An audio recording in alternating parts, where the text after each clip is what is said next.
Hello, welcome to the Academy of Management's first ever scholar-led webinar panel. Thank you to our scholar panelists for their time sharing their expert, research-based insights on these critically important topics today, and thank you to everyone viewing. The Academy of Management, or AOM, is the preeminent professional association for management and organization scholars. Worldwide members are professors and PhD students in business schools, at universities, academics, and related social science, and other fields, and practitioners who value knowledge creation and application. Founded in 1936, AOM features a global community today that is nearly 20,000 strong and spans over 120 countries. Today's panel topic, the workplace's pandemic reset, will explore just how much the workplace has radically changed as a result of COVID-19, impacting nearly every organization, employee, and workplace across the world. Our scholar experts will provide their research-based insights to make sense of this workplace evolution and analyze the implications of these changes for organizations and employees in the near term and long term. For media that are viewing live or recorded, thank you for your time and coverage consideration. You can access all AOM research or interview the panelists by contacting press@aom.org. This email address will also appear at the end of the presentation. Thank you for your time, and without further ado, I'll kick it over to today's moderator, Peter Bamberger of Tel Aviv University. Thanks, Michael. Just a quick introduction for myself. As you heard, I'm from Tel Aviv University, the Kohler School of Management. My research focuses on occupational health psychology, compensation and benefits, and team processes. And my pandemic-related research has been related to the behavioral health implications for new workforce entrants, as well as how certain team characteristics can serve as vulnerability or protective factors in crisis situations such as those posed by the pandemic. Before I ask the panelists to introduce themselves and offer their insights on the pandemic reset, let me just say a few words about how our community, the community of management scholars, has been learning from the pandemic and striving to respond to a myriad of questions presented by employers, employees, work-related policymakers, and of course the media, such as yourselves. In terms of what we've learned, extreme conditions are for social scientists what electron microscopes are for the natural sciences. They expose phenomena and relationships that wouldn't otherwise be observable to us. So the pandemic has opened our eyes to aspects of workplace inequality, the work-home interface, knowledge and information sharing and networking, things that we never imagined and we might not have otherwise ever considered. So in that regard, for us, it's been literally an eye-opening experience. It's also forced us to be a lot more practice-focused, a lot more phenomenon-driven in our research, and to address important questions of direct relevance to workers, managers, policymakers. And we're going to try, in the little time that we have, to address some of these questions today, but for each of the questions we'll tackle, there are going to be a whole lot more that we won't be able to.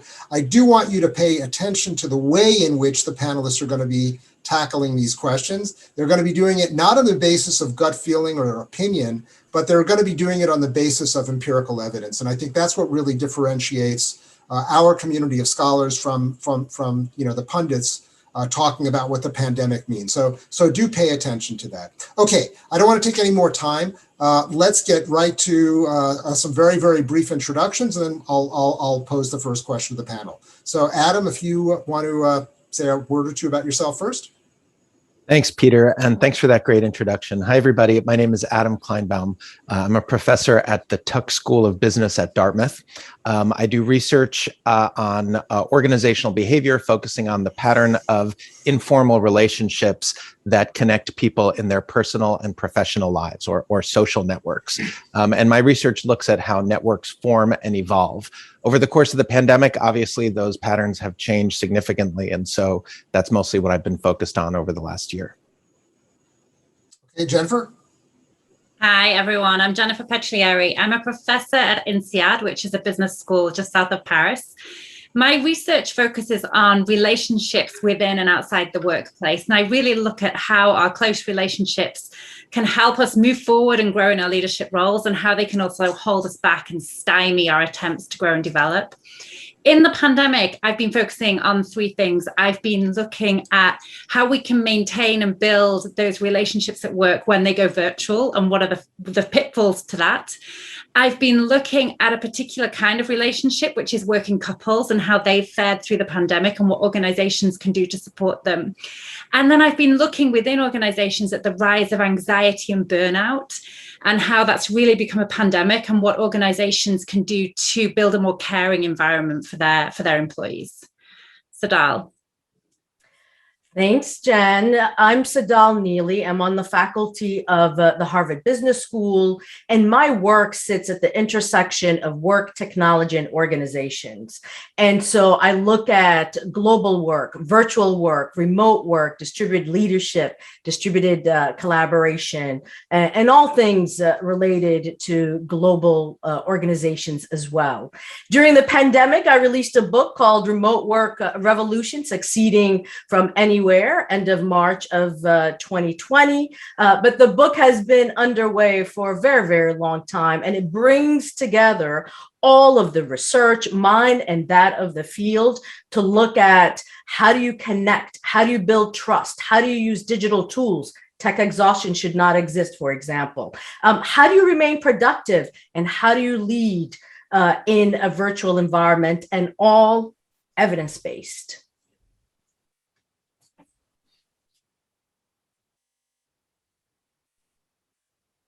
Peter?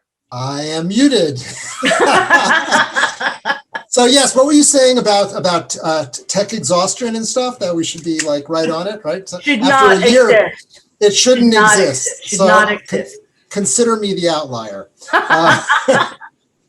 So Tsedal, I'd like to start with you then, and then we'll get around to Adam and Jennifer as well. But what do you see as the number one workplace evolution or reset as a result of COVID-19 for organizations and the workplace in general? What COVID-19 has wrought to organizations globally is this accelerated virtualization of work, that we're no longer tied to buildings in order to get our work done, and what that can look like. So remote work is part of it. And now we're moving towards hybrid work, which will mix remote and in-person work and what that looks like. And so it's not so much of a reset, but it's just sheer acceleration. All of these things have existed for many years, including hybrid work, but now it's happening at a scale and magnitude that we've never seen before. That's the big change. Okay. Adam, Jennifer, do you want to add anything?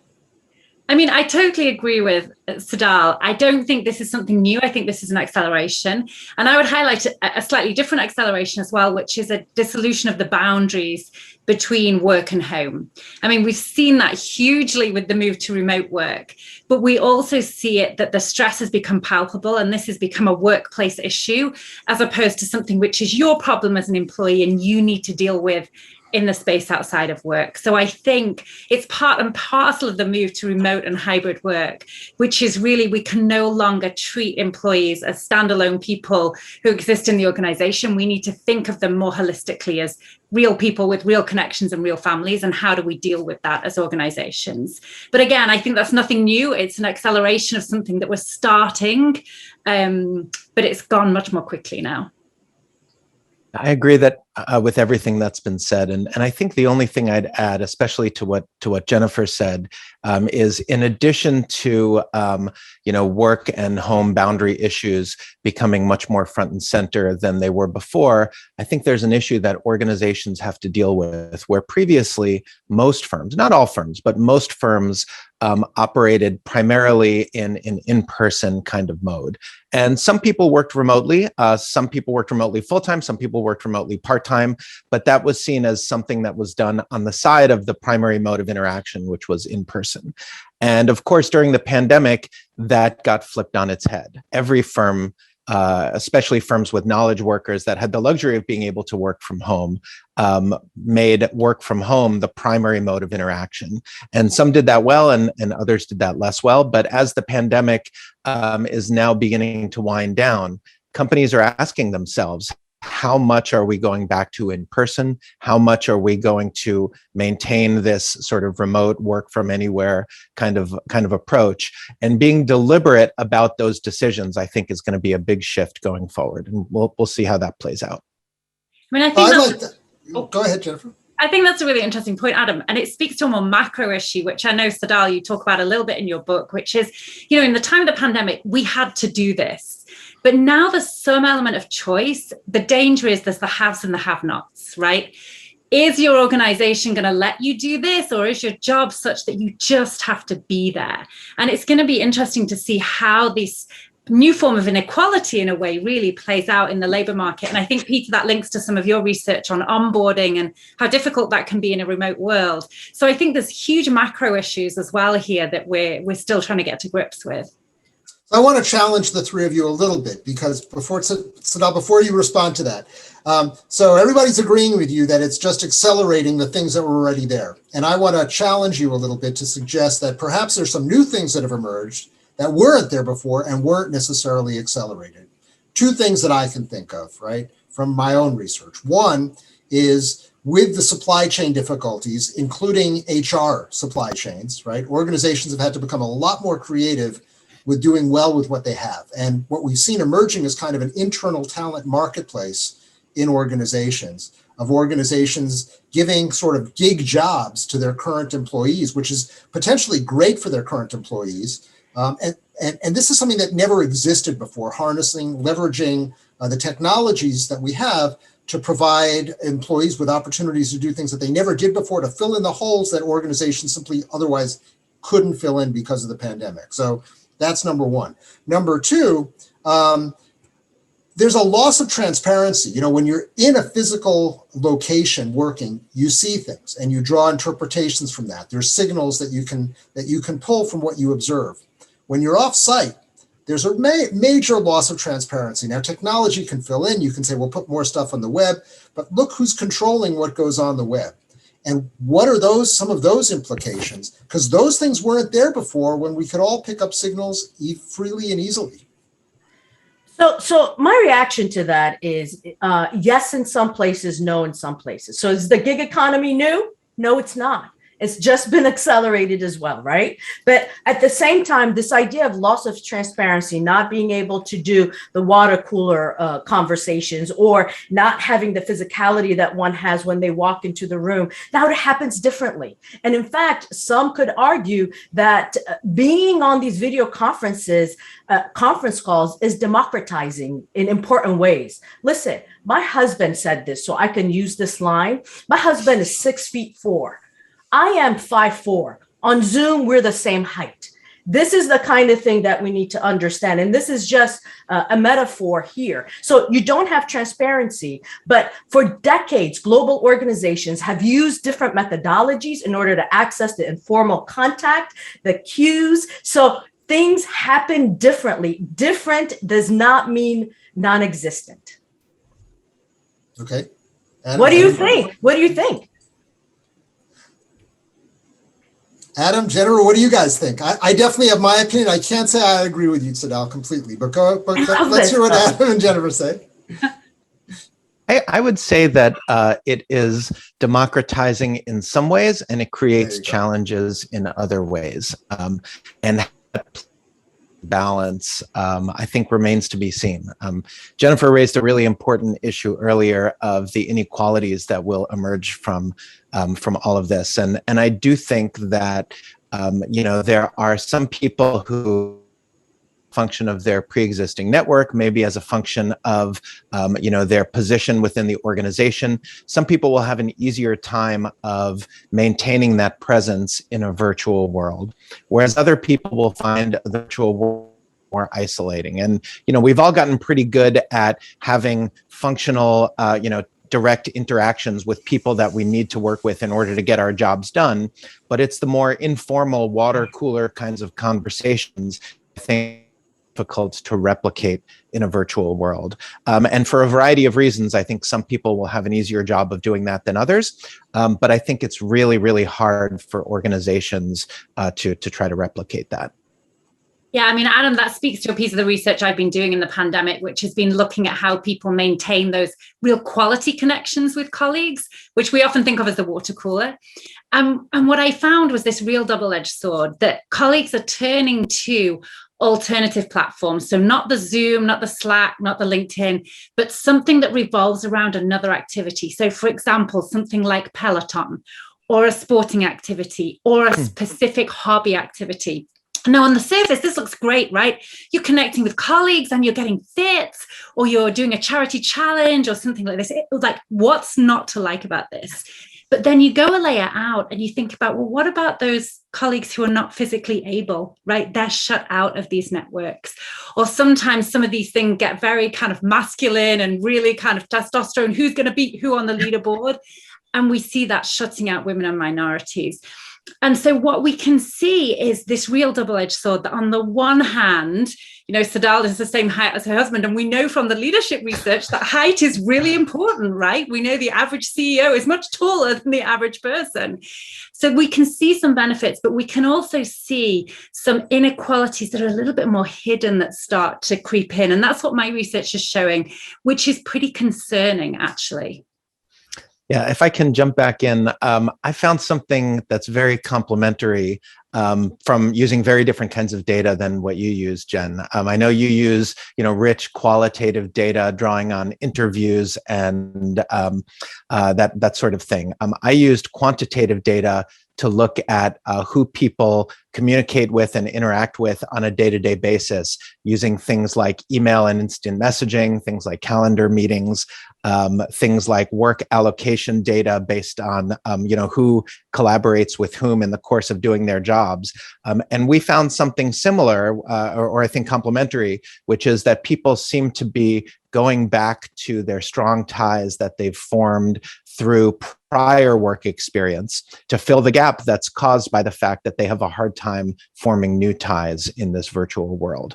And so that reinvestment in, previously existing working relationships is clearly going to benefit some people more than others as a function of some of those differences that you talked about. There's another issue that has come up in a different light during this pandemic, is the fact that Black and Brown professionals have been talking about the fact that they've experienced the least amount of indignities and microaggressions since going remote. People calling one person a different name because there's only 2 Black people in the unit, in the organization, the code switching that they have to do, the other being cast as the angry Black stereotypical woman. All of that has gone away. And we are seeing this across marginalized groups as well. And so the solution, of course, is not to say if you're Black and Brown or feel marginalized, you should be all remote. That's not it. But it has unmasked existing issues that ties in with what you're saying, Adam. If you are using your pre-existing network in order to advance your work and your relationships, that speaks to what's available to some people already. And so we need to augment that. And for me, untrained, unchecked, and when we're not skilled up or leveled up to be effective in a remote environment, and we know how to do this, and a hybrid environment, and we know how to do this, we will see these inequities. We will see burnout. We will see cliques forming, but we know how to intervene based on years and years and years of research. Some of it is leadership, some of it is structural. So I am so optimistic about the future because we can draw on all the ways that interventions have worked. So let me ask you this, because you guys have been focusing on a particular set of workers, right? The ones who can work virtually. But we know that there are a hell of a lot more workers out there, even if we don't include peasants, right? And there are a lot of peasants that we tend to ignore in most of our management research. But aside from the peasants, there are a lot of workers that have to be on site and that simply can't be virtual. For them, what do you think has been the major reset of the pandemic for them? So certainly I've looked a little bit of this in my research, and what we see across all workers, whether they've gone remote or not, is most workers that we look about, just a little bit more than 60% have said this last period has been the most stressful time of their career. So I think what we mustn't think is that, oh, going remote, there's all these new skills you need to learn. And, maybe your kids are running around the house. For people who've been at work, it's also been an incredibly stressful time. And so I think just the general levels of anxiety, the need for emotional containment, the level of burnout has increased across really every sector, whether they're in work or out of work. So I think, of course, there are very clear differences, but there are also very clear commonalities which really cut across. And we see that really clearly in the survey data that's coming through. We also see it in, for example, employee engagement surveys. We know in big companies, especially big companies where there's a mix of people, we see employee engagement crashing across the board, whether it's the people who are on the factory floor who need to come in, or whether it's the people who are maybe in head office who've been out. So I think there are some strong commonalities as well.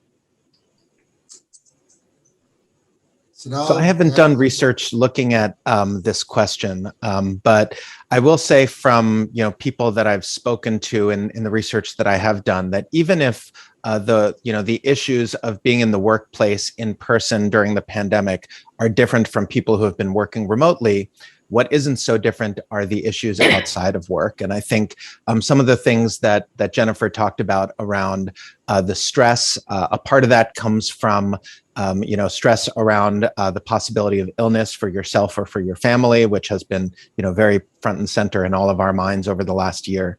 The possibility of, things like childcare, which if you need to work on site, then maybe that falls disproportionately on your partner. And, we know from mountains of previous research that women are much more likely to bear that burden. And we've seen through the pandemic that women have left the workforce at rates that we haven't seen in decades for exactly this reason. So there are lots of challenges that have emerged, even for people who do need to work on site. Within organizations, what I was going to say is within organizations, when you do have a mix of people who are deemed as on-site essential, that's a term that you hear often, you will end up in a situation where there's us versus them, who has the privilege and the luxury, who doesn't. And in many organizations, it's become a real problem. And so part of the work that some organizations are doing is to find ways to include those who are deemed on-site essential in the hybrid or remote opportunities. For example, giving people remote learning days. For example, looking at the entire system and works and tasks and reallocating work such that you're pooling and rotating. So there's a bit of that, but there are folks on factory floors, there are folks who don't have any kind of work or task that's not tied to buildings and to spaces. And learning is a big deal there to help people upskill, not just for today, but for the digital revolution that's right around the corner. The nature of work is changing. It's the nature of work that's changing. And so to include people in development has been one of the ways that this doesn't become one of the biggest inclusion issues of the decade. Yeah, no, I think there's some very important issues, even in the area of industrial relations that are emerging out of this. If we look at the recent unionization campaign of Amazon, I wonder, what the impact of the pandemic was on that, and how that same unionization vote might have come out differently outside of the context of the pandemic. But I want to move a little bit more to some of the issues that Jennifer was raising. And Jennifer, maybe you can go a little bit deeper than what you hinted at already now, and tell us a little bit more about, from your research, how the pandemic's affected individual workers, in terms of their mental health, their professional relationships, their career happiness, and in particular, as you mentioned, issues of stress and burnout. Yeah, so I think we've all seen the headlines. We've seen the headline numbers, right? I think for most people, it's been incredibly stressful individually. It's incredibly stressful for working couples and working families. It's also stressful between co-workers to maintain those relationships, the haves, the have-nots. And we've seen an epidemic of burnout across the board. And what's really interesting is what organizations do about that. And that's a lot of what I've been researching. So, if you rewind even 5 years, definitely 10 years, those issues around mental health and care and how do we balance working couples, these things were very much a private issue. They were not considered in the organizational domain at all. And now it's got to the point where organizations just cannot ignore them. And it's tempting for some organizations to say, well, this is just because of the pandemic and we'll get over this and it will be different. But it's really not. I mean, take Adam's great point about the inequality in the workforce, right? And lots of women dropping out. Well, a big reason of this is because we pay men more, right? And so if a couple has to choose, of course, they're going to choose the person with more money, earning more money. This is an organizational issue. This is not a couple inequality issue. This is direct from organizations. Likewise, burnout and stress, right? Of course, a piece of it is the concern about the illness and things like this, but it's also what's happening in our organizations, the move to productivity, the squeezing everything we can get out of the lemon. And so we really need to start looking at this in organizations. And I think the worrying thing that some organizations are doing is outsourcing this or insourcing this to HR. Maybe we need a kind of chief wellness officer or a chief care officer. And I know we talked about this in a sort of pre-brief meeting as well. Is that a solution? But of course, this is such an issue. It needs to be part of every single manager's agenda. And coming back to Tsedal's point on training, how do we integrate this into the normal training? Just train on negotiation skills, just like you would train on analytic skills. How do we train on that caring, humanizing piece of management and leadership, which has really been a little bit off to the side? We have pushed that onto individuals. We've pushed that onto couples. And we've pushed that outside. Now we're going to have to face up to the fact that we in organizations are causing part of this problem. And therefore, we need to be a piece of that solution. Tsedal, I'd like to ask you a follow-up question to that, okay? Because it deals with remote work. So a lot of my own research has been on help seeking in organizations. And, 20 years ago when I started looking at it, the feedback I got even from my scholarly peers was like, why do we have to talk about that? Why does emotional helping in the workplace, how is that relevant to organizations and management, right? So I had to convince our community first. But now I think organizations, as Jennifer said, are open to the idea that this is really important. And the pandemic crystallized that for them. But there's this issue that help seeking is really problematic, especially about personal issues in the workplace generally. People don't like to open up to others about their personal issues. When they need to do this remotely, it becomes much more scary. It can't be a water cooler kind of spontaneous thing.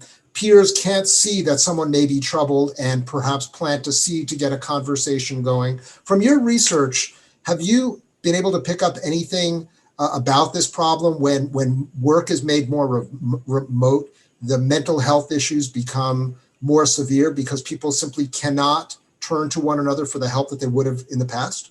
It's really interesting because from the data that we've collected over the last, 16 months or so, some of the patterns that we're seeing is the fact that people are leaving their organizations. The attrition rates, the turnover rates are really high. And so when these companies do their exit interviews, they're discovering people saying, I've struggled with isolation. I've struggled with connection. I've struggled profoundly. Worst case scenarios we've seen is people who've harmed themselves, in fact, in some organizations, and that they've had to deal with that.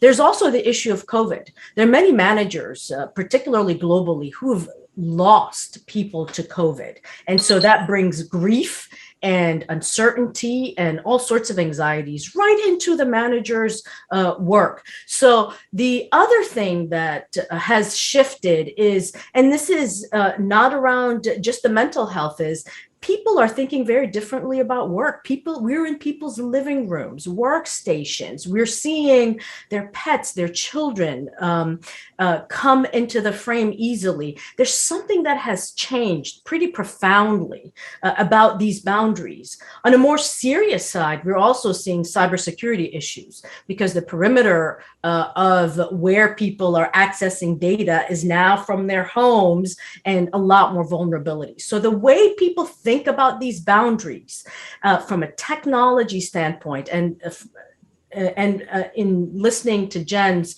phenomenal insight from this idea that work is in this place, home is in this place, that's completely been blurred. And so for organizations, they've had to strengthen their employee assistance program. And it's not individuals seeking help. Organizations are feeling it and they're seeing it in their turnovers. They're experiencing it very directly. And I can tell you in two very, very large organizations who looked at the well-being and engagement of their employees, they discovered that their most burned out, stressed out members of their organizations are senior leaders. And that's alarming. Yes, and Jen. I want to build on that, Tsedal, because I love that piece of research, and it really dovetails into some research I've been doing on working couples. So what I've been finding in the pandemic is the most talented couples, so people who will be on those senior leaders, those talent pools in organizations, are those most likely to switch their career model.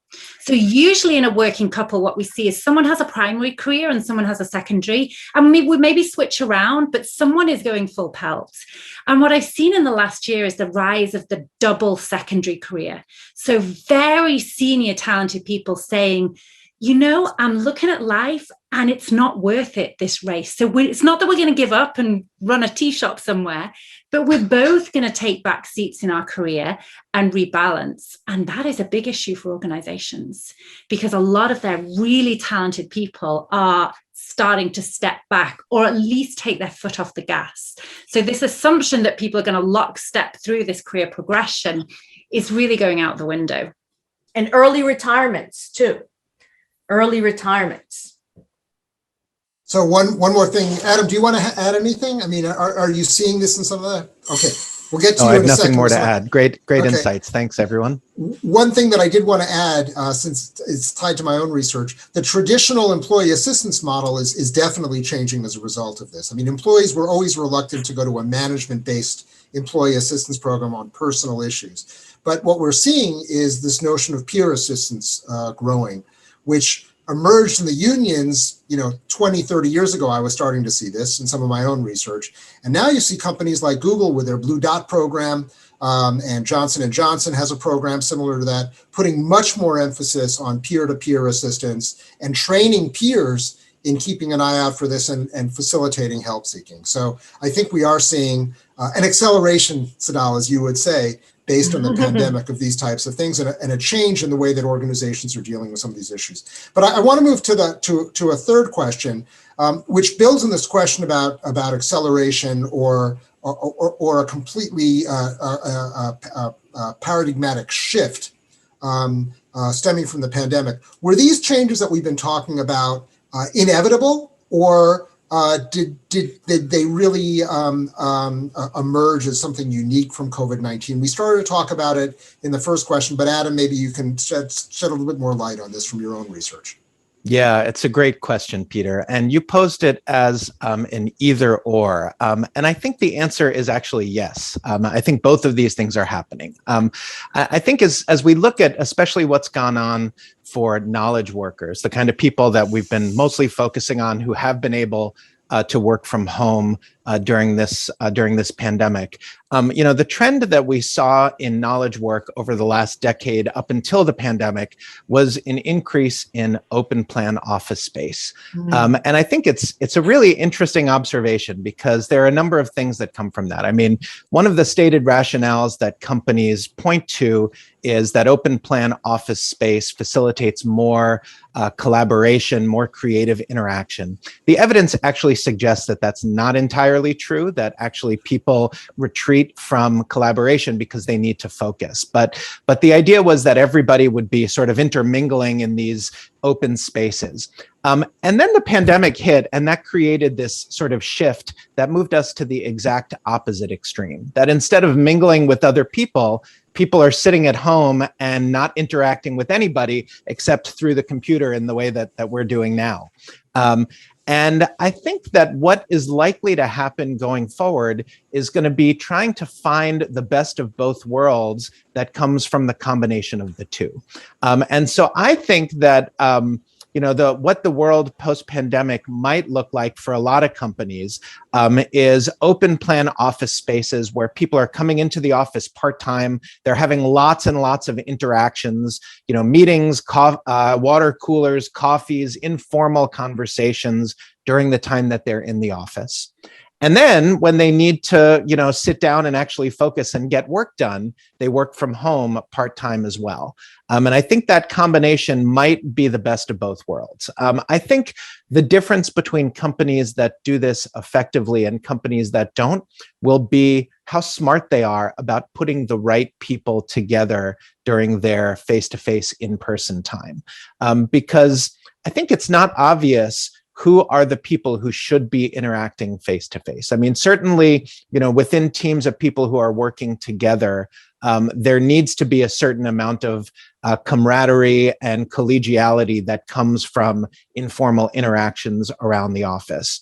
But at the same time, we also know that there's a tremendous amount of benefit around having unexpected encounters with people that we don't work with. And that's much more likely to happen in the office than it is remotely. And so figuring out how to find the right balance between in-person and remote work so that people can both get their work done, but also have these unexpected interactions with people that they will benefit from, colliding with unexpectedly, I think will be the key to the successful emergence from this period.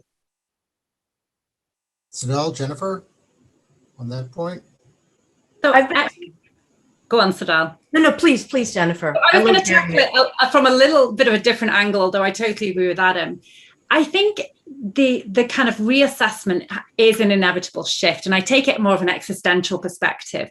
If we go back 50, 60 years, where did we draw meaning from? It wasn't work. It was our communities, it was our faith, it was, our homes. And really what's happened in the last 50 years is this massive shift to work being who we are. Now, I think what the pandemic has done is woken people up to the fact that that's actually not a very healthy state of mind. Work is not going to hold your hand when you're on your deathbed. And I think a lot of people have really woken up. And I think the one thing that wouldn't have happened without the pandemic is, the pandemic is an existential shock because it makes us realize death is very close, right? It could happen to any of us. And I think that reassessment on a societal level is actually a very healthy reassessment. And I think it's not just about work-life balance and about balancing time at home and time at work, but it's what value do we place on work? And if we think about the people we say are the great people out there, the people who have great careers, well, is that really the measure of a great person? And I think there's a bit of a societal reckoning around the meaning of our existence, the meaning of life. And I think we've really swung the pendulum too far towards work and career being the be all and end all and the measure of a good person. And I think what we'll see is a shift back, hopefully not too far the other way, hopefully somewhere in the middle. But I think that is a gift the pandemic has given us, really. I think that's such a great observation. Yeah. Oh, I was just going to make a quick comment and then I'll pass it to you, Tsedal. No. I think that connects really well with your earlier observation, Jen, about couples that both put their careers secondary. They basically realize that, there's something else that's more important where they get meaning in their lives. And I think it's a really profound observation. Sorry, yeah. Tsedal, go ahead. Oh, no problem. I was going to say that we see the manifestation of what Jen is talking about when companies survey their employees to say, what should the future of work look like?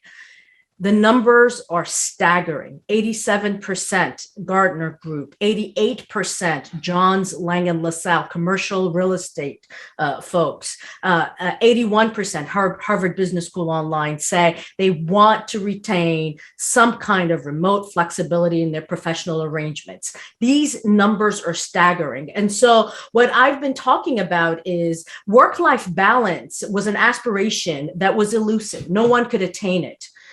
Maybe some folks here, but no one I know could attain it. Then people started to talk about work-life trade-offs, where you lose in some parts of your life, you win in some parts of your life, and overall you hope for an aggregate you've done okay. What the pandemic has unmasked is that we can have what's called work-life flexibility, where the time that we spend, we can segment in ways that work for us and our groups and our teams. We need to make sure we have overlapping time, but we also can take care of our non-work aspects of life, whether it's our families, people we cohabitate with, our exercising and other things, when you reduce the commutes and other things that our professional lives had previously demanded. So work-life flexibility, in my mind, is what people are craving for, and they're demanding it. When you give people surveys that say, we'll pay you $30,000 more a year, come to the office 5 times a week, 67% said no, thank you. So these are huge lessons where the existential questions that was imposed upon us, the answers are coming, and they connect exactly to what Jen is talking about. And what we see in Europe in particular is this is beginning to be enshrined in law. So now you have a human right to disconnect. And employers can be sued for sending you emails over the weekend, for example, or late in the evening and expecting you to reply. And so I do think this is really a societal shift. It's not simply a knowledge workers shift or a shift for those organizations who can afford it. We see this really across the board, that society is shifting the balance back. But, Jennifer, that's a really interesting paradox that you raise there in Europe, because on the one hand, you're saying that people have a right to disconnect. On the other hand, the minute we know that the minute people start working at home, the ability to disconnect is much more difficult, right? The minute you're working from home, you're essentially assumed to be on 24/7. So it's really a culture shift for organizations and for leaders to start to rebuild or restructure their cultures around this notion of separation and what's on time, what's off time. And with that in mind, I want to move us to one final question, because our time is running out. You guys have all done some great research, but if you had to pull like one gem from your research to communicate to an organizational leader as to what this reset means for them and what they need to be doing for their organizations and their stakeholders, and in particular for their employees, what would that piece of advice be? All right, I'll go first. I think I said it already a moment ago, but as Tsedal said, the vast majority of companies are going to be, trying to find ways to balance in person with remote interactions going forward. And I think the critical advice is to be smart about how you do that. How you be smart about how to do that is not so easy, and it depends on the nature of your business and what it is that a given organization is trying to accomplish. But putting the right people face to face with each other at least some of the time, I think, is going to be critical. Okay, Jen, Tsedal? Yeah, so I would say the companies in the future that are going to win the talent war are going to be those who really pay attention to ignoring the fact that there is a work-life divide and treating people holistically and their lives holistically, and thinking what is best for our employees, not just at work, but holistically. And companies who don't do that, as Tsedal said with her figures, they're going to bleed talent. So I think this is the number one issue in terms of retention and getting the best people. And I will close where I started. In the same way that COVID accelerated the virtualization of work, it has also accelerated the digitization of work, where reliance on data and technology, artificial intelligence, machine learning, robotic processing automation have advanced in extraordinary ways across many, many, many companies. So if we get this hybrid work right, which speaks to the nature of work that's changing, we are going to be better prepared to deal with the digital revolution that's right around the corner, where all of us will have to participate in a world of data, of AI, and machine learning. If we do this hybrid thing correctly, we're setting ourselves up for this changed work landscape that is unavoidable. I'm going to add one final note, what I think is my piece of advice, which is, pre-pandemic, there was rising attention being given to problems of inequality, and Jen actually hinted at it. I mean, we know that millions of women have left the labor force, in particular, women have left the labor force over the pandemic. But the surprising thing is that a large number of these were pregnant women and mothers. And there's something really disturbing about that, I think, and important for us to think about. And I think the advice to organizational leaders is that if inequality was a problem before the pandemic, it's certainly been accelerated by the pandemic. And this is something that if organizational leaders don't pay attention to, this is going to come back and bite them big time. And they need to pay greater attention to it. So with that, Mike, I think we should be handing it back to you because we're right at the final moment, I think, right? First, thank you so much for that excellent conversation. Very enlightening and excellent. So once again, thank you for all the panelists. Thank you to everyone viewing, and we look forward to connecting offline.